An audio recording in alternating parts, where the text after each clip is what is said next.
So in today's lecture we are going to study about the basic ganglia. जितना भी information काम आपका होना है बॉडी में वो सारा रेगुलेट करना होता है ब्रेन के थ्रू, ठीक है। और ब्रेन को कोई भी कॉर्टेक्स को कोई भी सिग्नल जाना है तो वो सिग्नल पहले जाएगा आपके थैलेमस को, and then from the thalamus it will go toward your cortex, and then body will decide that either it has to perform this function or not. तो कोई भी काम आपने करना उसमें दो तरह के पाथवेज होते हैं, या तो आपने वो काम करना है, ठीक है, उसमें कुछ मसल्स का एक्टिवेट करना होना होता है जिसको हम लोग डायरेक्ट पाथवे के जरिए से उन मसल्स को एक्टिवेट करते हैं, और उसी टाइम वो काम करते हुए कुछ मसल्स होते हैं जिनको हमने इनएक्टिवेट करना। फॉर एग्जांपल आप लिख रहे हो, आप कोई म्यूजिकल इंस्ट्रूमेंट बजा रहे हो, कोई भी काम कर रहे हो, उसमें कुछ मसल्स को इनहिबिट करना होता है, तो वो उसी टाइम फिर थैलेमस के थ्रू ही डिसाइड होकर आता है कि इनडायरेक्ट पाथवे के जरिए से उन चीज़ों को रेगुलेट किया जाता है कि ये वाले काम नहीं करने।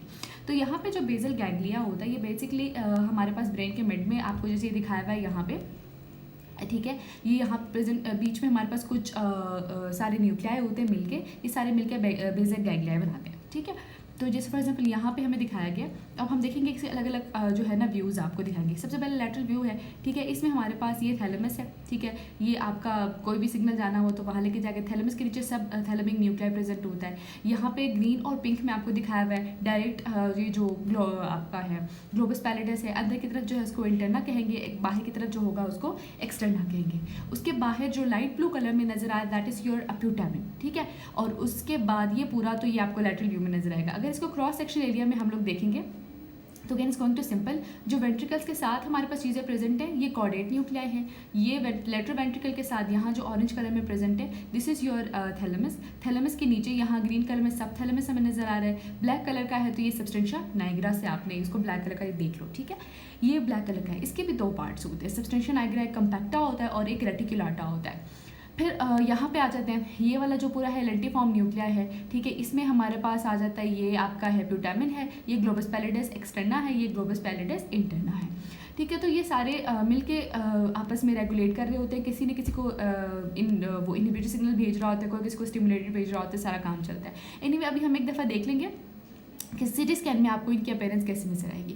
तो सिटी स्कैन में हमने कैसे इनको देखना है, जैसे ये लेटरल वेंट्रिकल जहाँ पे आपको नजर आ रहा है, इस लेटरल वेंट्रिकल के साथ आप देखोगे आपको कॉर्डेट न्यूक्लियस नजर आएगा। ये जो साइड पे है बिल्कुल ये ग्लोबस पैलिडस और ये सारा मिलके ये क्या हमने लेंटिफॉर्म न्यूक्लियस कहते हैं इसको, ठीक है, जिसमें ग्लोबस पैलिडस और प्यूटामिन मिलके बना रहे होते हैं। ये जो लेटरल वेंट्रिकल है इसके बिल्कुल साइड पर आपको ये बीच में लेटरल वेंट्रिकल है, इसके साइड में हमें नजर आ रहा है थैलेमस है। तो ये सिटी स्कैन पे हम इनको ऐसे पहचान लेंगे। अब हम बात करते हैं कि अब कब डिसाइड होगा कि कोई मतलब सिग्नल्स कैसे इनके आपस में पास होते हैं।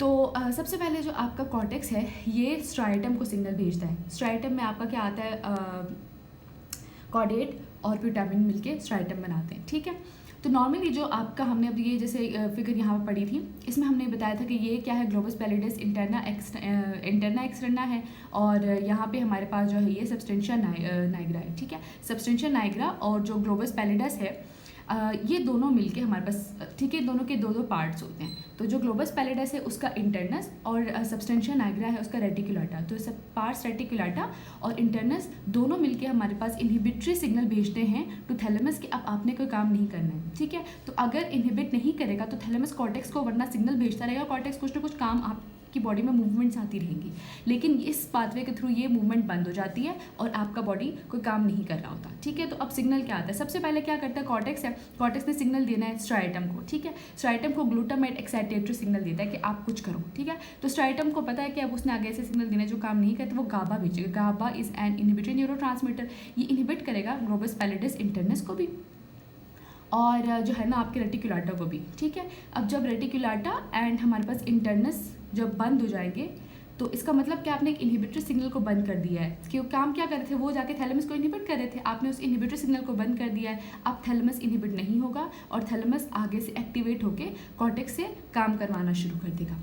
इसी दौरान हमारे पास कॉर्टेक्स जब स्ट्राइटम को हमारे पास एक्टिवेट कर रहा था तो वो D1 के थ्रू पार्स कॉम्पैक्टा को भी एक्टिवेट कर रहा था, ठीक है। पार्स कॉम्पैक्टा को भी सिग्नल जाता है, तो जब भी हम लोगों ने कोई डायरेक्ट वो काम करना है, किसी मसल से काम करवाना है तो पार्स कॉम्पैक्टा से D1 के थ्रू सिग्नल्स जाते हैं और ये बेसिकली किक मूवमेंट और दे रहा है, उसका मेन पार्ट नहीं होता but it has its role here. तो ये एक किक स्टार्ट मूवमेंट दे रहा होता है और इस तरह से आपका स्टिमुलेटरी पाथवे एक्टिवेट हो जाता है।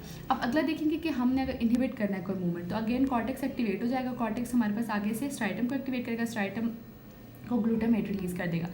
इस दफ़ा जो है ना आपका स्ट्राइटम गाबा रिलीज़ करेगा अगर मूवमेंट रोकनी है जिस मसल के लिए, तो उसके फिर लेकिन इंटरनस के बजाय क्या करेगा, ग्लोबस पैलिडस एक्सटर्नस को इनहिबिट कर देगा। ठीक है, ग्लोबस पैलिडस एक्सटर्नस का क्या काम था, ये जो थैलेमस के सब नीचे सब थैलेमस ने इसको इनहिबिट कर रहा था। ठीक है, ये कैसे याद करना है, ग्लोबस पैलिडस एक्सटर्नस जो है वो सब थैलेमस को इनहिबिट करता है, ग्लोबस पैलिडस इंटरनस जो वो डायरेक्ट थैलेमस को इनहिबिट करता है। तो बहरहाल ये क्या करेगा, जाके स्ट्राइटम से जो गाबा सिग्नल आ रहे हैं एक्सटर्नल बंद हो जाएगा, एक्सटर्नस इनहिबिट हो जाएगा। तो एक्सटर्नस का जो इनहिबिटर सिग्नल था उन सब थैलेमस ये नहीं हो पाएगा, सब थैलेमस एक्टिवेट हो गया। सब थैलेमस कहेगा कि यार जीपी इंटरनस को मैं एक्टिवेट कर देता हूँ, तो जीपी इंटरनस एक्टिवेट हो जाएगा मजीद, और ये बहुत ज़्यादा मजीद थैलेमस को इनहिबिट करना शुरू कर देगा, तो ये एक इनहिबिटरी पाथवे ज़्यादा एक्टिवेट हो गया। ठीक है, तो इस तरह से इस पाथवे इनडायरेक्ट पाथवे के थ्रू आपके मसल्स वो एक्टिवेट जो हो रहे थे वो नहीं होंगे। तो कुछ मसल्स हमने डायरेक्ट पिछले पाथवे के थ्रू एक्टिवेट किया, उसी दौरान कुछ मसल्स को हम लोगों ने थ्रू जीपी एक्सटर्नस सब थैलेमस इनहिबिट कर दिया। इसी तरह जैसे पिछले उस पर हुआ था, पार्स कॉम्पैक्टा को D1 के थ्रू एक्टिवेट किया हुआ था, यहाँ पार्स कॉम्पैक्टा को D2 के थ्रू एक्टिवेट करेंगे और ये इनहिबिटरी पाथवे में अपना किक स्टार्ट मूवमेंट देगा यहाँ पे अगेन। तो इस तरह से आपका जो बॉडी है उसमें कुछ जो है वो मतलब के मसल्स को है वो आपका डायरेक्ट पाथवे के थ्रू हमने एक्टिवेट कर दिया, और कुछ को हमने जो है ना वो इनडायरेक्ट के थ्रू इनहिबिट कर दिया। तो इस तरह से आपकी बॉडी के अंदर जितने भी कॉम्प्लेक्स काम हो रहे होते हैं, आपने कोई भी काम कर रहे हो तो कुछ मसल्स एक्टिवेट हो रहे होते हैं, and at the same time कुछ मसल्स जो है वो इनहिबिट हो रहे होते हैं। तो this was all about globus pallidus basal ganglia, sorry.